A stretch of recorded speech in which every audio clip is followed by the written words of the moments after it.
Hey everyone, welcome to the Star Wars Rebels After Show here on AfterBuzz TV, Season 3, Episode 13, 14, 12, no one really knows. It is entitled Warhead, however, and we are going to be breaking down that episode, talking about it, and all of our thoughts and predictions for the future in just a moment. You're tuning into the destination for TV superfan discussion, AfterBuzz TV. And now, let the buzz begin.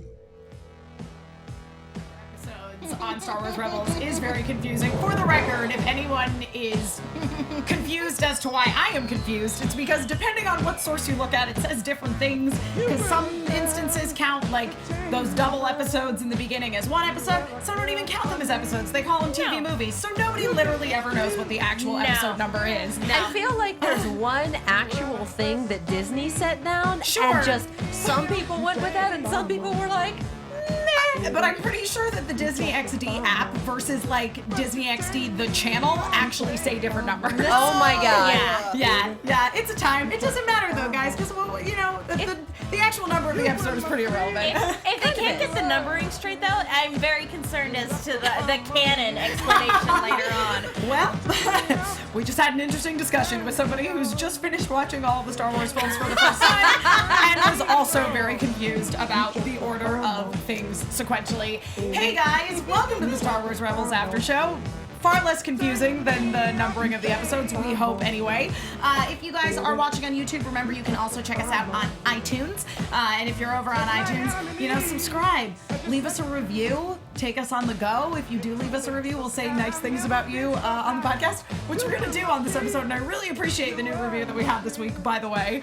Yes. And then if you are listening on iTunes, remember you can also watch us live on YouTube as well and watch it, archived on YouTube if you can't be awake at 8 o'clock p.m. Pacific time on Sunday nights to watch us talk about Star Wars Rebels in real time. For those of you who are watching, we are following along with the live discussion as well as the hashtag ABTV Rebels. Allow me to introduce the fabulous panel of ladies seated here at the table this evening. Katie Cullen. Hi, all my buddies. You can find me on Twitter at Kiaxet. That is Kiaxet.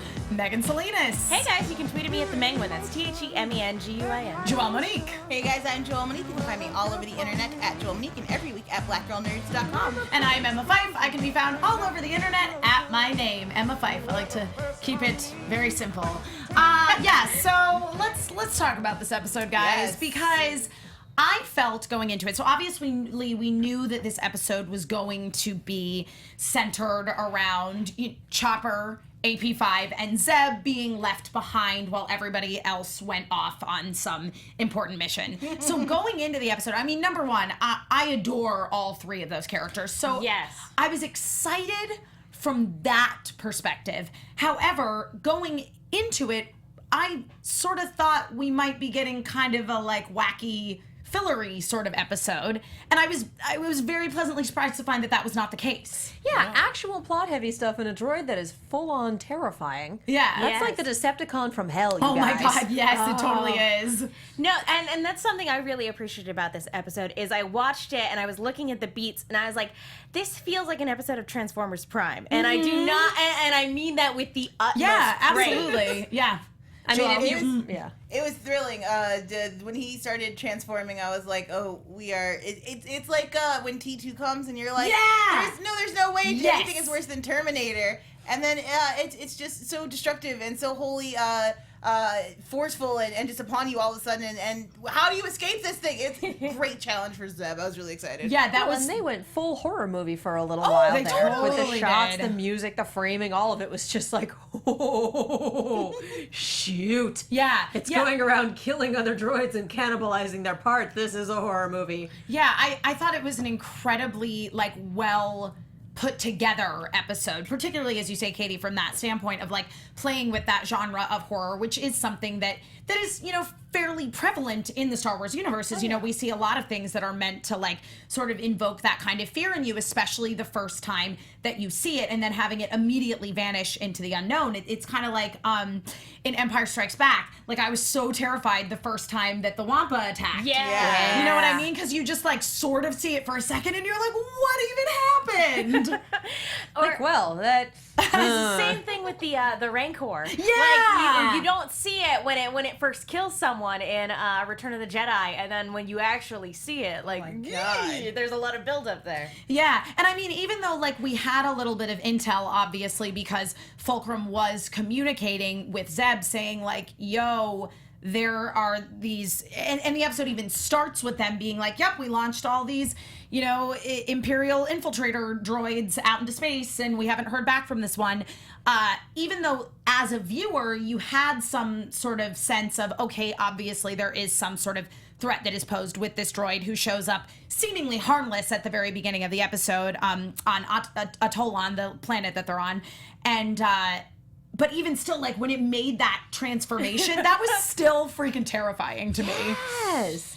It's just like, oh, the difficulty level just ratcheted up a bunch. This is stage 2 of the boss fight. Also watching how it learned and establishing, like, oh, it's a pretty fast learner. And at first you're like, yeah, little robot dude, that's awesome. Because now every time, like, we get a new character, I'm like, oh, maybe they'll become a rebel now. So I was kind of excited. I was like, this is like a fun, like, storyline potentially. Well, and then the change up, and I was like, oh, God, no. And now we're in hell. Absolutely. Yes. And especially because they did initially present him as a protocol droid. Yeah. And not only that, like, being a protocol droid that could potentially be extremely useful. Mm-hmm. Yeah, and we've seen from various pieces of Star Wars media that turned Imperial droids can be not only exceedingly useful, but really endearing and entertaining and fun. And so you're like, oh, hey, this could be a very good thing. Like, we can pull a lot of useful information from this guy. Yeah. Well, and this is a world with battle droids, and especially destroyer droids, that you've seen a lot of droids that can cause a lot of destruction. Protocol droids are the most useful but hilariously non-threatening droids out there. So to have this one that shows up and looks like a protocol droid and all of a sudden it's death on wheels, it's like, what? Yeah. No, it's true. And I mean, even when it's like hiding a scorpion inside a kitten. Yeah. Oh, God. And even when AP5 initially, like, examines this droid when it is in its protocol droid phase, first of all, his reaction to Zeb bringing it into the inventory room is, this is inventory, not the trash compactor.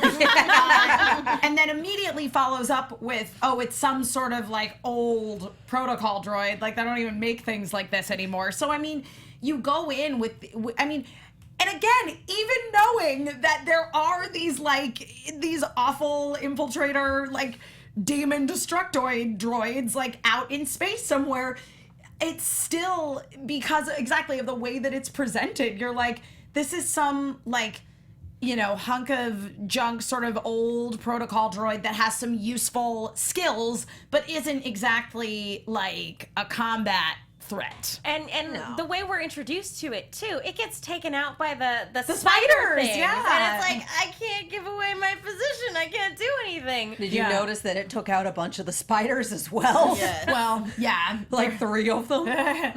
Yeah, I think I sort of look to the side for that, because I sort of agree that, you know, with Megan, to your point of, we've seen Imperial droids sort of, like, rehabilitated and become really useful, and I enjoyed in this episode, like, what a high opinion of himself AP5 has. Oh my God, yes. Yes. The salt level coming from AP5 was so amazing. There were so many just, like, sick burns on his part. He kind of fully developed into a Marvin the Martian / Marvin from Hitchhiker's Guide. Like, that makes me very angry. Very Marvin from Hitchhiker's Guide, for sure. Like, he's 3PO, except instead of despair, he has anger. When the ship's going off, he's sitting there going, where's the kaboom? Yeah. Supposed to be an earth-shattering kaboom. Just that, forgive the delayed reaction. I'm surprised that you had an actual good idea. So wonderful. Yeah, yep. Zeb keeps his cool pretty well, because I feel like if this had been Ezra saying these things instead of a droid bot, Ezra would have gotten punched in the face. Oh, yeah. It would have escalated to violence much sooner. So kind of proud of Zeb, but he kind of really showed himself out in this leadership role. He did, yeah. And that was the thing. I think if Hera had been here, he would have been quicker to, like, punch, sucker punch the droid, because he's not the one in charge. Right. With Hera leaving him behind and saying, you're my security officer, it's your responsibility to make sure nothing happens to the base while I'm gone. That's a big burden to put on his shoulders. Yeah, and I liked too that, as soon as the infiltrator droid, like, did reveal itself, that AP5 had the reaction of, oh, we need to contact Captain Syndulla, and he's like, no, there's no time for that. And then he finally kind of exactly like comes to terms with the fact that no, Hera left me here because she trusts me. She needed someone here who can think outside of a droid box. You know what I mean? Exactly. Well, and also there's no time for that. Makes perfect sense, because in the time it would take for Hera to get the message, disengage from the training, not simulation, exercise, come back, land, and get a sit rep. It's like, no, things will have already gone to hell at this point. There seems to be a lot of rubbing off of it. It's Rex is the clone he's been like hanging out with, right? Mm-hmm. Yeah. It seems like maybe this is wearing off from like Rex and their kind of military training that he's getting side by side. Like there was a lot of forethought, whereas a lot before, he's a very reactionary character. He is, yeah. And so it was really cool to see him be like, think things like 4 steps through and be like, okay, we gotta pivot here and make smart decisions. And formulate a strategy. Right. Yeah, absolutely. Well, he was a member of the Royal Guard on his planet, wasn't he? Yeah. He was a very high up. Yeah. But even still, in these moments, and from what we've seen of him even last season, like, he's great, like, in the field, but he never... I would say never, but, like, to see him... He's not, like, an in the war room type person. I was going to say, he's rarely in a sort of leadership position. You know what I mean? It's like, I mean, if you're talking sort of like an RPG party, like this is your tank. You know what I mean? Like he's there to deal damage and take damage, as AP5 basically says. That's the thing. Is that like for all the shade that AP5 was throwing at Zeb, like it's not wrong. It's just like brutally honest. It's like those type of things where it's like somebody close to you says that, and you're like, that really hurt. Ow. Yeah. But talking about how, this episode focused on these characters, I didn't realize that like that was going to be the main focus of this episode. So when he's getting left behind, I was just sitting here going, man, I really am ready for him to be a part of the plot again, because he's been captured, he's been on the sidelines, he's been on B missions. Like, I would really appreciate a Zeb-focused episode again. And that's exactly what we got, and it was a very satisfying one, too. Exactly. And it didn't necessarily have to be, like, I keep going back to this last season, but his whole, we found our new planet, we found our new this. It's like, yeah, that was a really good Zeb episode, but that was also like really far in left field and just kind of stayed out there. For sure. This is way more in his wheelhouse. It is, and so integral. There we go. To the plot. You know what I mean? It's like they didn't. This was not a Space Whales episode. You know what I mean? And thank God. Space Whales was awesome. I don't like Space Whales. Those are my favorite things. Dr. Who burned me out on Space Whales, and so after that, it's just like, we have Space Whales, and I'm like, yeah, all right. Hey, Ezra Beastmaster is a lot of fun to watch. Yes, but, I agree. But like with the the ending that we get to this episode, there are lasting consequences to what happened. Absolutely. And that's what I appreciate about it too, is that if that hadn't happened, this could have been seen as filler. Like, oh, it's just a thing that happened at the base one day. But and AP5 and Zeb getting to know each other. But like because of what happens as a result of this protocol droid, like they are now squarely in Thrawn's sights almost, or at least his scope is very much narrowed down. They're like, oh, okay, we're gonna be able to figure this out a lot easier. Yeah, totally. And I loved the inevitability of all of that. I loved being able to see Callus kind of play both sides, very light touch, but playing both sides and be like, okay, well, hopefully they can handle themselves. This is all I can do for you. Yeah. And then for Thrawn, like, no matter what, that droid was going to land on that planet, and they were going to be in the Empire's sights, regardless of how it ended. This was the best possible outcome, but the best possible outcome still brings Thrawn closer to them. Genius Thrawn is my favorite. Like, I really like him just being, like, excellent. And to just have other dudes standing there and be like, so you're kind of smiling here, and I'm not understanding. Like, a lot our of people ship just flew up, so what? He's like 94 planets. I've got it narrowed down. I have a plan of attack now, which is really kind of terrifying because the closer Thrawn gets, the more I'm like, how do you? He knows your every move. And we were talking about this before, right after we watched the episode, of like in certain episodes where you look at Thrawn, knowing what everybody is doing before they're doing it, and you're like, that doesn't really make much sense has why often he knows felt that. forced. He's just randomly omniscient, which is like, yeah, But okay. here, Right. you see the logical progression of his steps, and these episodes are the type where you're like, wow, Thrawn is a genius. Yeah, and I think that this was done sort of intentionally. You know what I mean? Because obviously, like, up to this point, everyone's being like, how does he freaking know these things? And then now we're starting to get a little bit of a reveal that, like, he really is taking a lot of steps to make everyone's business his business. He's the scariest thing is he's patient. Yes!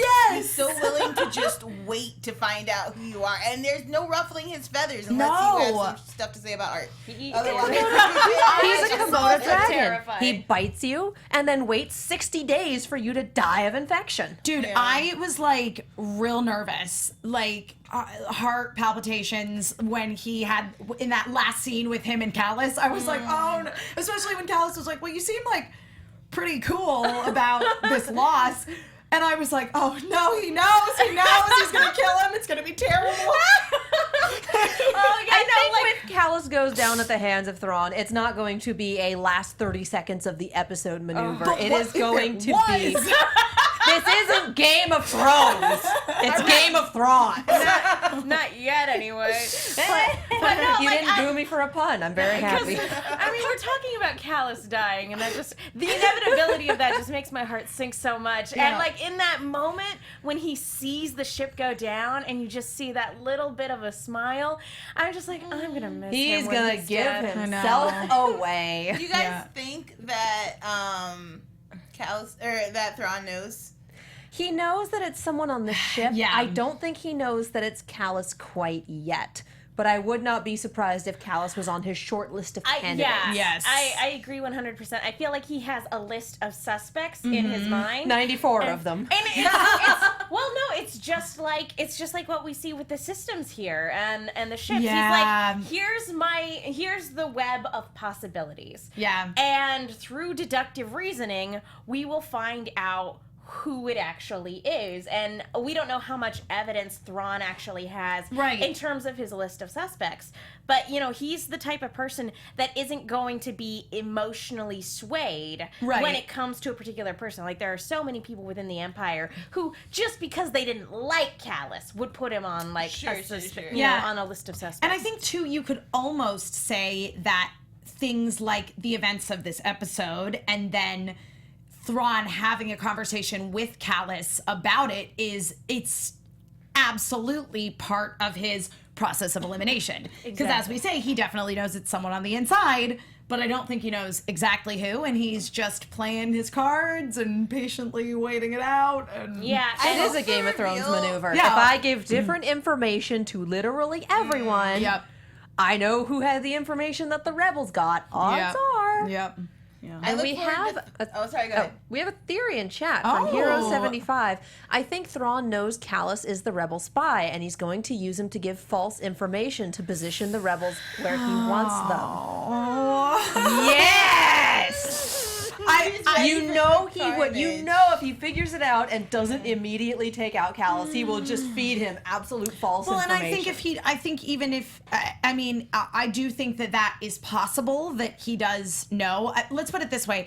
I wouldn't be surprised if that turned out to be the case, and I completely agree with that theory that as soon as he knows who Fulcrum is, it's like he's gonna feed them all kinds of false information to feed to the rebels. Exactly. Well, and Thrawn's such a sadist in his punishments, as we saw with the bike incident, where he's like, just stay on the bike, it's fine. Yep, no, I'm going to let you know that you're about to kill yourself, essentially, and I'm gonna just enjoy the time it takes for you to realize this. And I feel like he's definitely going, like, the best way to hurt Callum is to have rebels die because of the information he feeds them. And make him watch. Yeah. And there's more than one Fulcrum. Is the thing. There are a lot of people using that alias. Callus is just the one we know. Yeah. So then it becomes one of our Fulcrums is compromised. We don't know which one. Yeah. How can we trust any of these transmissions that we're getting? Yeah, it's true. That makes it a much bigger rebellion-wide problem. Yeah. Yeah, it's super interesting. I will say that, especially like seeing the scene between Callus and Thrawn, to me, this confirmed that like Callus and Thrawn are not working together secretly. I mean, all but confirmed. Let's put it that way. Do because people I know, think they are? I know there was some discussion about like, we don't know if Callus is like 100% on the good guy team now. I still, which is fair. Yeah. I mean, prior to this episode, because prior to this, like there was enough room for doubt. Exactly. We did see Callus help get like Ezra and Kanan out that one time where he's like, guys, listen to me, I'm Fulcrum, like totally on I'm totally on your side. And they reward him by throwing him through a window. Yeah. Make it look convincing. Yep. Plus, it's not like he didn't try to murder them more than once, Oh, no, and he definitely absolutely did. killed other rebels more than once. So it's Yeah. like, we're working with you, but we don't have to like you. Yeah. But it just I'm now like even more intrigued sort of as to what the sort of level of involvement Callus is having like as an inside man. And there's only so much he can do to to avoid detection. Sure, as well. sure. So like I'm not even sure where he's sending these secret transmissions from because he's on an Imperial ship most of the time. Yeah, it's like, does he have like a secret broom closet that he just He's just stapling soundproof into the walls. I love it. Sir, what are you doing? You don't need to know. Now sir, you're not a Jedi. I don't really know why you're doing that thing with your Yes, I hands. am. maybe a couple like of the Imperial guards. They actually have their own secret radio show in like one of those closets, and he's like, guys, I need to borrow that just for like 15 minutes. I hope that's cool. Yeah, and then he also records just like little PSAs for the Empire. Oh my god. He records the week's menu. Today is Taco Tuesday. Awesome. So people's like, oh, he's in the recording booth, whatever. He must have forgotten. The menu must have changed today. Yeah, And then he's like it's secretly going, It's like the Imperial Cafe hotline. Just does the voiceover for it. Well, everybody's in the cantina, like acting out the morale. idiots. Yeah, and then he, but because he's like also recording all the Fulcrum stuff, they're like, man, he always says the menu so fast. Like, I don't understand. 'Cause He's in there for hours. efficient. Yeah. He knows that some of you stand in line for trays and go, wet. This one's wet. Like, just take a tray. Just take a tray. so good. Yeah. Okay. So this was one thing though that I did notice about the episode. So EXD9, who was the infiltrator droid. So he's down on the planet. They wake him up. He immediately starts analyzing everything. He can do the inventory just by looking at it, unlike AP5, who it seemed like was going to count everything manually. Yeah. Which he's thorough. Which looked like it was going to drive him crazy, too, because the rations are by the Warheads. Listen, I was really feel feeling him like- on that, by the way. I feel like organization is therapeutic for him. I Like, totally agree. It's driving him crazy now because they just threw everything in there. But Right. it's like when you organize your sock drawer Right. and everything's color coded, and you kind of go, it's only a matter of time until the cat destroys this. But for now, I'm happy. I like actually legitimately when you said organized your sock drawers like by color, like I felt my body be like, ah, yes. So good. My did that cat yesterday. absolutely reaches into my drawers and scatters things on my floor. Doesn't try That's to get so in them. hilarious. Just reaches in there, pulls things out, and leaves them. So I'm just like, I am an agent of chaos. thank you, Winter. Right. Stop it. Right. So basically AP5 is you and the rest of the rebels are your cat. Chopper. Yeah. But yeah, so I mean so basically in his protocol droid form he seems really useful. Zeb really likes him because he's better at AP5's job that he's attempting to do than AP5 is, and he also doesn't like Chopper. Adorable bonding moment for the two of them. It was, yeah. And even AP5, when he realizes, like, you can be my assistant. Like, when he Yeah. realizes how much easier he's going to make his job, he's like, we are going to get along swimmingly. Yeah, no, I could have watched a whole episode of like AP5 and this droid doing inventory. Because I love AP5. I think he's such a fun character, and I too. love Stephen Stanton's like sort of, Deadpan Alan delivery. Alan Rickman-esque performance. Yes. Pretty great. It's fantastic. But yeah, so it's like we first meet him and he's like, it's really fun, and then Zeb comes in and he's like, he's one of the Imperial infiltrator droids. Like they were sent here to spy on us, and the way that this droid like activates battle mode is by hearing the word rebel. So here's my question: if they had never used the word rebel, They would have never if they been were just revealed. like Phoenix Squadron, like if they just used other terms and never actually used the word rebel, would it have like? I kind of wish that they had to have said like Phoenix Squadron or Yeah. something a little more challenging than Rebels. Rebel base. I feel like it would have happened eventually, no matter what, because I mean, if like through context clues, this droid would have been able to pick up on some other bit of dialogue that would have jogged his memory. 'Cause Sure. that was the thing. It was just he was just missing a particular synapse to fire off, basically. Sure, I still feel like we would have had a much stronger moment if they would have been. I don't know, because Like if it had been like a better code word that Yeah. Well, just because it seems unlikely that you would say rebels, at least Yeah. frequently enough. or find something know, that the given this rebels show- only say. Yeah, I mean, the title of the show is Star Wars Rebels, so. But yeah, find it some piece of rebel chatter that Yeah. constantly Yeah. gets picked up by The Imperials. moment becomes kind of cliche because all of a sudden he says rebels, and I'm like, no, this is not going to end well. Like, why are you tipping your hand to a Yeah. bot that you guys have definitely confirmed is Imperial? or and not... if he was able to scan somebody's face that's like in the Imperial databanks Also and it's like liveness. you, Yeah, like because he scanned Zeb, and like they Yeah. know who Zeb is. exactly. But if he couldn't access his memories, like if that was That's true. then the database scan might not have worked out. I was actually okay with that being the trigger because sometimes that's all it takes is something really simple. Yeah. and it's a bot with memory damage. That's true. Yeah, I mean, it didn't bother me that much. It was just for me, I feel like dramatically, I know what they were trying to set up, where like Chopper and AP5 don't know that he's an infiltrator droid, and so they're still like hanging out with him, like planning to do inventory, and then Zeb approaches and is like, stop, and in that moment is when we get our AP5 reveal. says, oh, you're gonna like help me get this rebel base organized, like, you know what I mean? Well, can I just say too that like when he actually does transform, like robots with like elongated limbs, Yes. elongated limbs that like don't match up with like proper humanoid proportions, Right. are scary. No, as hell. he was real scary. the two hands, The to, blender like, hands. One, yeah. The blender hands. Just like that on one hand that's really, really funny. And on the other hand it's like, oh god. I would not want that to hit me in the face. That's gonna leave a mess. Yeah. No, I agree. I thought that the fight scenes with this droid were just so cool. They were so well animated, you know what I mean? And I mean, so much of kind of the big battle action that we see in Star Wars in general is so focused on lightsaber fights. Yes. And that was one of the things that was like really refreshing about Rogue One was it was like, no, this is like guerrilla warfare. Yeah. And this was like sick combat maneuvers, but not with a lightsaber. Yeah. Like Zeb has that like sort of bow staff Electrical weapon. Which is staff, yeah. amazing. Yeah.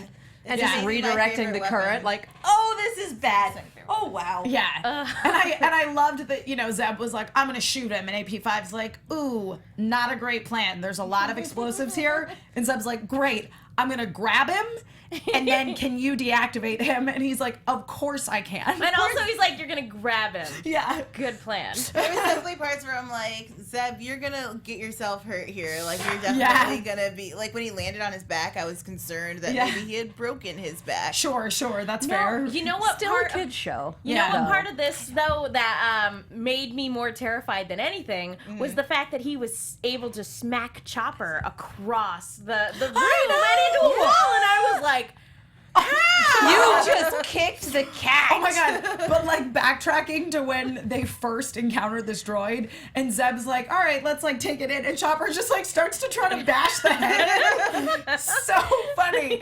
And part of me was like, well, we would have, ended up saving ourselves a lot of grief if Chopper had just bashed the head in to begin But with. the Empire would have come looking for it. That is true. That is very Like, true. That was the big problem. Yes, is they're yes. gonna come find it. Yeah. Because basically they're like, oh, we haven't heard from this droid in recently, and Callus is like, pause. If we pursued every like blip in communications, we would have nothing else to do. So like, just give it a day and it's gonna be fine.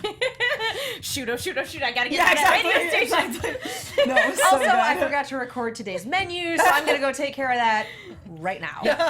I will be right back.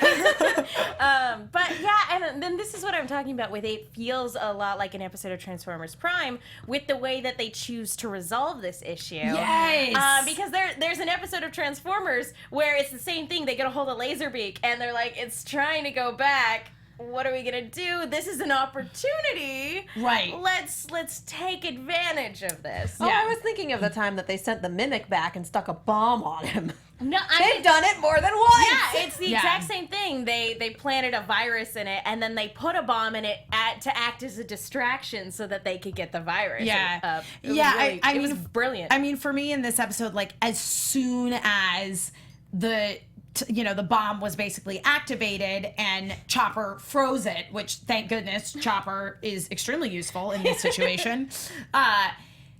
That was my immediate reaction when they were like, okay, well, it's going to explode one way or another. We now should have some time to get it far away from here. Though part of me was like, wait, so AP5 being able to, like, reprogram all this stuff was completely dependent on, like, Chopper freezing its heart, basically? Yeah. Sure.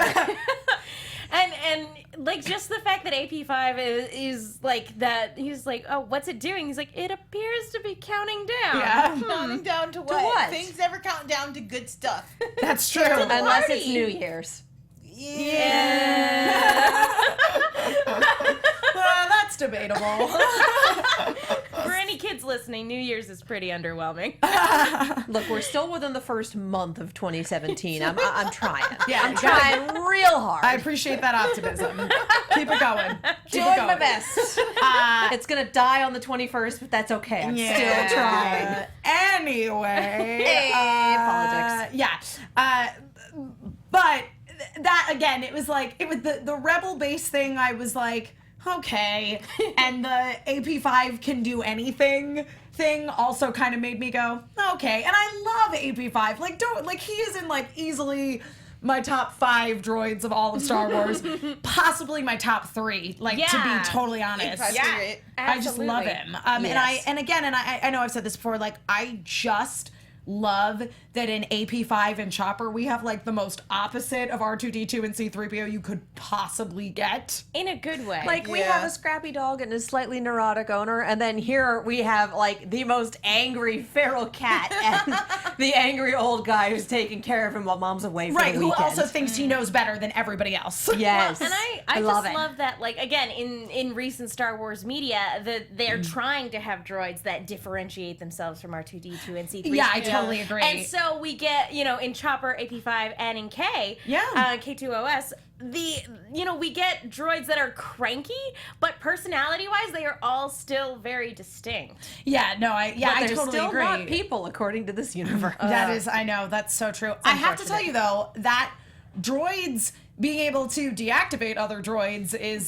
something I gotta keep in the back of my brain, because that would have made a fight we had on Pencils and Parsecs go a lot faster. I would, for anybody that watched Pencils and Parsecs on Friday, I might have not run away to try to get our weapons if I'd thought of that. So I'm storing that in my data bank. I mean, to be fair, this episode hadn't aired yet. How That's do you true. know? How was I supposed to know?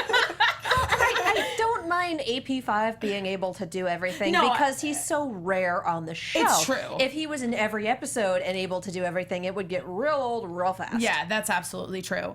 And I mean, there are certainly plenty of things that I'm sure are outside of his, range of capabilities, but I like that he's, like, kind of arrogant for a reason. You know what I mean? Yeah, I mean, he's good at what he does. Yeah. That's why he's allowed to be as pompous as he is. Yeah. And because no one really cares enough to try to... I know, it's so true. It's so true, because no one is as impressed with AP5 as AP5 is with himself. And this is why I really felt for Zeb in this episode. Because again, as you said, I love AP5, but I'm like, Poor Zeb, he finally gets an episode, and he spends most of it getting insulted to his face. He does, but then, I mean, He spends most of a lot of other episodes getting insulted That's to his true, face. that's true. Like, this is Tuesday. And also, like, and what I appreciate is that he's the one, he stepped up to the plate into more of a leadership role where he had to, like, make plans and decisions that ultimately were good plans and decisions. And when they sort of reprogrammed the droid to go back to the Star Destroyer that it came from to, you know, blow it up, basically, which worked out great for them. Initially, it was just going to transmit back. Yeah. And basically AP5 was like, oh, that's a transmitter. It's just going to send the information back, because the plan was like, okay, it needs to get back there before it can upload its data. But if it's just transmitting it, potentially it could happen instantaneously, and then Zeb shoots the transmitter. Yeah, and like a little cute, Yeah. and then he does this little cute celebration Yeah. jump, which is like, that's adorable. Yeah. Yeah. But I really appreciate this episode too, because it's like, this is, I mean, and we saw it when they were on the ice planet together, but like, Callus and Zeb really do work really well together. Yeah, they do. They really do. I love it. I kind of want them to have a bromance episode, like another one. Another like, one. I got want that a the while team up ago. episode, Yeah. but I don't think Callus is going to survive long enough for that. Like, real mean- talk, he's not making it out of there alive. As much as we want him to come be a rebel with everyone else, he's... Thrawn's gonna find out. He's gonna feed him false information. Then he's gonna make Callus watch rebels die, and then Callus is gonna feel bad and jump off a bridge, and it's gonna be terrible. know that he's gonna jump I off love a that it bridge. always ends in jump air for you. I love it. Anyway, He's gonna jump off a bridge to the tune of Les Miserables. In the stars. Yep. He's anyway, gonna jump off a bridge into space, hence the stars. Out the airlock, goodbye. oh man, It's gonna be I just terrible. made myself sad. You do this to yourself, you Yes. realize. Yep. On the Yep. occasions where I don't do it to you. Yep. Any other things you guys want to talk about before I give a little iTunes shout out here?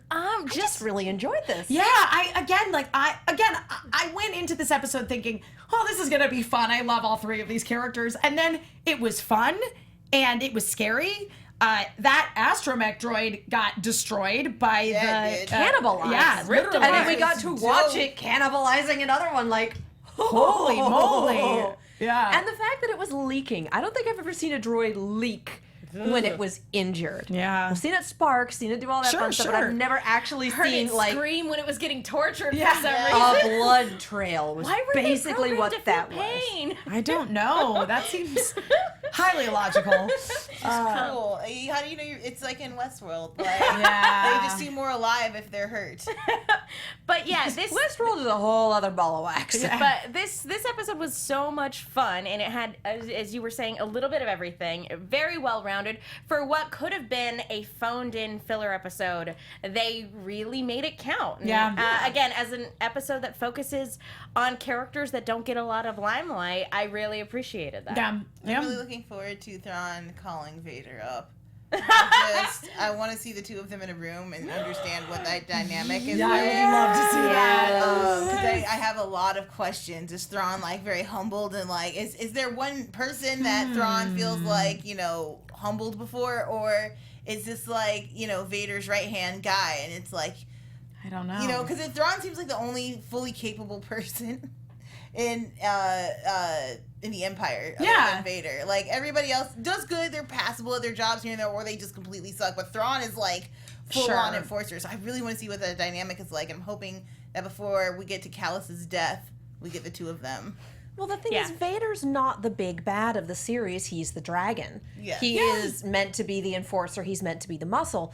And so he and Thrawn would have very, very different roles because Thrawn has something akin to the Emperor's role, the strategy, Right. the orders, the not really getting his hands dirty all that much. manipulation. He has Right. other people who are built to do that, do Sure. it for him. Right. So I'd imagine he would respect Vader in so much as Vader is the right-hand man of Grand Moff Tarkin, the Emperor, etc. Right, But I don't yeah. think there would be a deference thing. There'd be a, you're very good at what you do. Yeah. But what you do is not what I do. Yeah, So, I think that's definitely a much more interesting angle. Yeah, I think they're both like pieces of the Imperial machine. You know what I mean? Like I would say in terms of like their sort of role within the Empire, like they're on equal footing, but have totally different purposes. Yeah.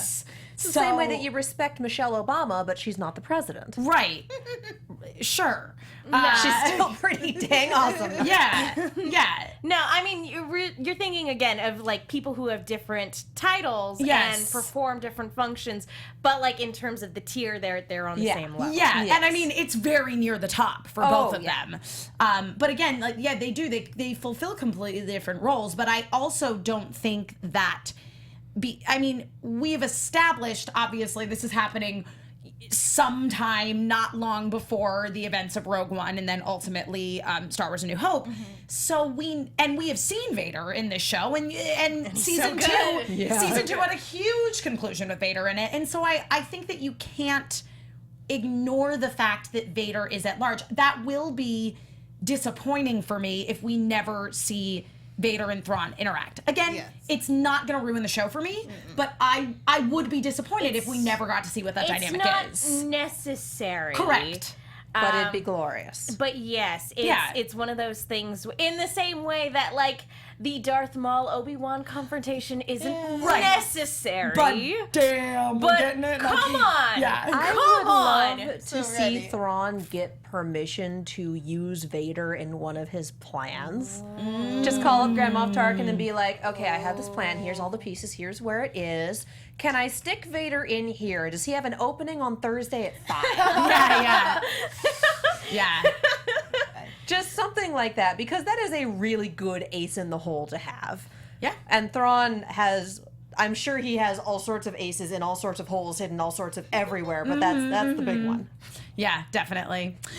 So I wanted to give a shout out to the person who left us our latest iTunes review. Again, guys, leaving us reviews on iTunes makes us look good. It makes us look good to our producers. And makes makes them us feel good. It does. It makes us feel It also great. bumps us up in the podcast ratings so more people find us. Yay! So keep doing what you're doing. You guys are doing an awesome job. So our latest iTunes review. So we always say on the podcast, like, oh, we'll give you a shout out because we like it when you say nice things about us. So we want to say nice things about you. So this review is simply entitled "Nice Things." It is 5 stars from Boom Furball or BM Furball. I don't know how you would like me to say your name, but that's what it is. Furball because BM Furball really creeps me out. Yep. But thank you for your nice things. Yes, and literally all it is a smiley face emoji. I like you. That's great. Short, simple, to the point. Yep, way to take us literally. I adore it. That's fantastic. I also want to give a shout out to Megan on Twitter who sent us basically like breakdowns of the script with what Chopper is saying, quote unquote. I need that in my life. I want to go through and find all the scripts for these past 2 seasons and just read them to see what the sass is. Yes. I love it. I want it. Yes, and she also sent me her review of the last episode, which is very in-depth and in 2 parts. And so, yeah, I recommend checking that out because, I mean, that's kind of the great thing about having the after show spaces. You know, we're kind of able to, you know, share our thoughts with each other and you guys get to hear our thoughts on it, but we love to hear your thoughts too. Exactly. So, you know, tweet at us, send us things, get in the chat, leave us iTunes reviews. That's why we say Make use stick the figure hashtag fan and art. such. We love it. Absolutely, Yes. absolutely. Make gifts, guys. We love gifts. I love gifts of my face so much. All right, so let's do some quick predictions and then we'll wrap things up here. Dark Saber. Now, your AfterBuzz TV. Love to hear your thoughts too. Oh, we're getting some reflections. Oh, there we go. I just heard myself again. We're broadcasting a message from the past. It's me. It's surround sound. There's a transmission coming in from Fulcrum. Transmission. Surprise! It's me. Spoilers. Spoilers. Sorry, guys. Should have put that spoiler warning up. Anyway, yes, Darksaber, Katie. We didn't manage to find the episode preview, but we did find a clip that Disney released talking about the history of the Darksaber. And it's just like, hello, yes, I think I need this in my life. Yeah. More than I already have it. Let's do this. I'm down. And having seen some episodes of Clone Wars, about the Darksaber. Yes, and we who's did our welted in the homework, thank past, you. And it's so cool to think that Sabine is the one that this legacy has not necessarily been passed down to, although it is kind of her birthright anyway. So it's nice that she can sort of, not necessarily they didn't think they were going to find it when they went off with Darth Maul, but like that this has come back to her and that it is something kind of like it's the closest thing we'll get to like destiny, from any of these characters. Yeah. Like we get with like it was Anakin's destiny to do this and it was Luke's destiny to do this. Sure. It's really cool to think that it's Sabine's destiny to like wield this saber. I kind of like that it's more of a like familial inheritance. Yeah. You know what I mean? Rather Her than like the Force says that this is what you should be. It's like, nah, this is like you're right because your family legacy. Your family went to all these lengths to like steal this thing, so it's yours now. It used to belong to the Jedi, and then the Mandalorians stole it back, and then the Sith kind of stole it. sort of. And and also, I want to the know kind of more Sith, about rather. Mandalorian Jedi. I was just gonna say, like, I really feel like the Mandalorian episodes of Clone Wars are some of my favorite moments ever. I mean, girl, yes. They're so badass. Excuse my language. Well, no, it's fine. And I mean, especially one of the things that, was so interesting about the way that they handled Mandalorians in Clone Wars was the fact that, for the majority of the series, Duchess Satine is the one who is in power. And so you have the new Mandalorians, which is completely against every Mandalorian principle. Yes. And so it was just such an interesting dynamic. It was cool to see, even as they were trying to obtain peace, they're still internally conflicted and at war with one another. Yes. And now to see how Sabine, who has just fled that whole mentality and is like, I want nothing to do with you, to be so drawn back to a piece of her culture. Like, oh, I'm so excited. I love Sabine. And I think it's going to be a lot of fun to see how this plays with her emotions. Because I think I'm ready to see her in a new arc. I agree. I feel like she's done her whole, rebellious period. Sure. We've seen her artistic side develop. We've seen her become a really great member of the team and potential leader in the future. But now I want to see her get a deal with jetpack. Yeah. Yes. It's dope. And now I want to see her deal with some interpersonal conflict. Yeah, I mean that's the thing. It's totally the next step in her character development, and like what a great character. You know, just like we've seen so much great stuff out of her already, and it looks like this season is just going to take her to that next level, and she will not disappoint. I agree. I feel like, and I agree with you wholeheartedly, I feel like this is where we're going to see the most change for her. Yes, because as awesome as she's been, she hasn't really changed. The circumstances have changed. Sure, but sure. She as a And she's person has grown stayed, with the circumstances. Sure, exactly. But she as a person has maintained who she is throughout this whole ordeal. I feel like this is very much going to be her growing up. Yeah. And it's so cool. I really want Sabine's friend to come back to, the one with the shaved head. Oh, Yes. Ketsu Onyo? She is amazing. Obviously, And come back everybody and needs kick butt. all the Gina Torres in their lives Facts. all the time. Hashtag truth. So bring her back. That's not a prediction. That's a wish. Just a request. Yes. Please. Yes, I know it was like animated it was voices recorded a long time ago and animated a long time ago, but please bring back Ketsu Onyo. Season 4 wish list. Yes, and with that, I think that's a great place to wrap this episode up. So thanks guys for watching. You're all awesome. Yes. Katie, what's going on with you? Where can people find you on the internets and You whatnot? can find me all over the social medias and on YouTube at Kiaxet. That is Kiaxet. You can also find me on the Snapchat at Kia Prime, which I guess counts as a social media, but is still different. Sure. Most of my shows are still on hiatus. Voltron starts next week, Sunday at, I believe, 3 p.m. We're doing it's the either premiere. 2 p.m. or 3 p.m. 2 or 3. We'll keep you updated. And then we're switching to Thursdays at, I believe, 9. So yes. that's going to be a thing. I am super excited. Ruby is also going to be next week, and everything else is coming in the week after that. Yay! Hiatuses. Megan Salinas. Hey guys, I'm Megan. You guys can follow me on Twitter and Instagram at TheMenguin. That's TheMenguin. I am also on a bunch of shows here at AfterBuzz, and I write articles for the Movie Chick. That's Chick with 2 Ks. Be sure to check those out. Joelle Monique. Hey guys, I'm Joelle Monique. You can find me all over the internet at Joelle Monique and every week at blackgirlnerds.com. If you go to my Twitter page right now, you can find out why I thought TV beat film in 2016.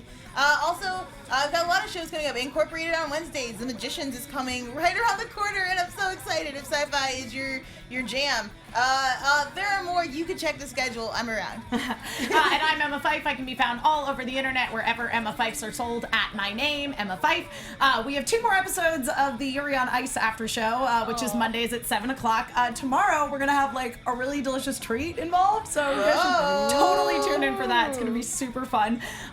Also, if you guys like Star Wars, you all like Star Wars, you're watching this show, be sure to tune in on Friday nights at 9 o'clock p.m. to Hyper RPG's Twitch channel. That is twitch.tv/hyperrpg to watch me participate in a tabletop Star Wars role-playing game based on the Edge of the Empire system from Fantasy Flights entitled Pencils and Parsecs. I am realizing more and more just how very inspired by Sabine my character actually is.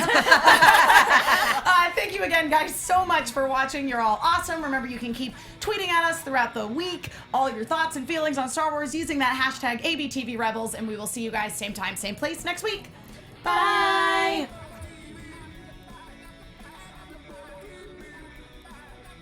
From executive producers Maria Menounos, Kevin Undergaro, Phil Svitek, and the entire AfterBuzz TV staff, we would like to thank you for listening to the AfterBuzz TV network.